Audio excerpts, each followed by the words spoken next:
Thank you, Mr Deputy Speaker, and I'm very pleased to speak on this matter of public importance about same-sex marriage and this government's commitment to let all Australians have a say about this important issue. We clearly put our commitment at the last election to hold a plebiscite on the question of whether the law should be changed to allow same-sex couples to marry. And across Australia, including in my electorate, people now expect us to deliver on this promise. It's as simple as that.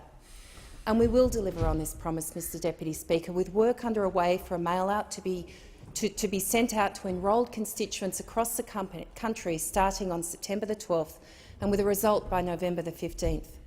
The government is delivering what we committed, despite the best efforts of Labor, the Greens and others in the Senate as recently as this week to prevent all Australians from having the opportunity to have their say. Mr Deputy Speaker, Australia needs to have a plebiscite on same-sex marriage because it's an election commitment that Australians voted for, but just as importantly, because changing the definition of marriage alters one of the most fundamental cornerstones of life as we know it.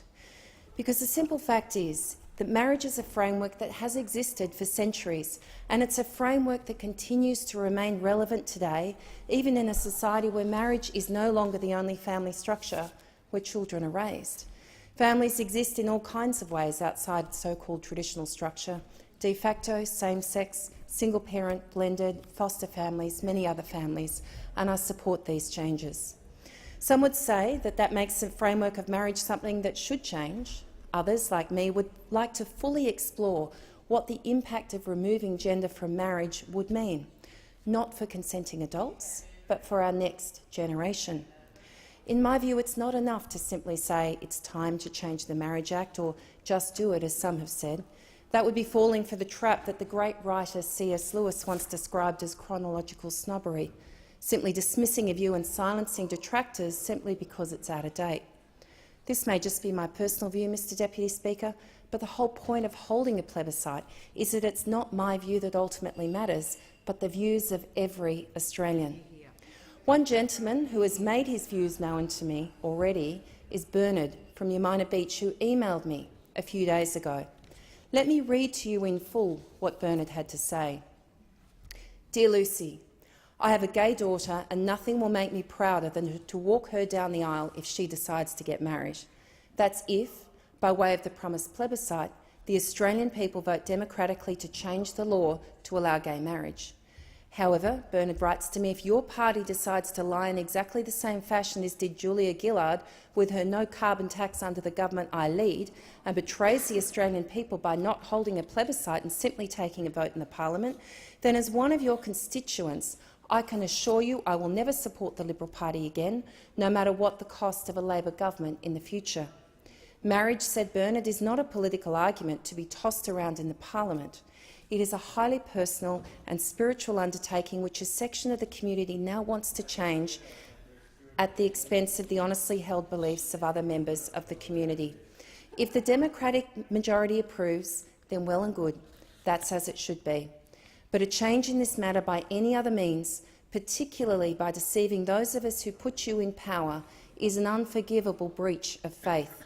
Yours sincerely, Bernard, ends the letter.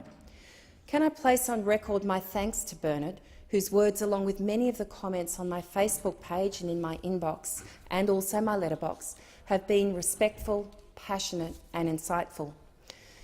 These comments, many of which include strong disagreement with my position, have no claims of bigotry, nothing hurtful, no claims of failure, however vehemently the writer of these comments may disagree with my position or the position that others in the comments have also taken. This type of debate is a shining example of why, rather than trying to scare voters, Labor should be encouraging all Australians to have their say, so that this issue can be resolved by November. If the Australian people vote yes in a plebiscite, marriage will be changed forever. Because if the Australian people vote yes in this plebiscite, even though I will be voting no in November, I will respect the outcome of the plebiscite and the vote in Parliament, and I ask others to also commit to respecting the outcome of this plebiscite. And I will honour the result of this plebiscite, even if the outcome is not what I voted for, because I have confidence that in holding providing all Australians the opportunity to have their say, the nation will have fully worked through the implications of such a fundamental change. Member's time has expired.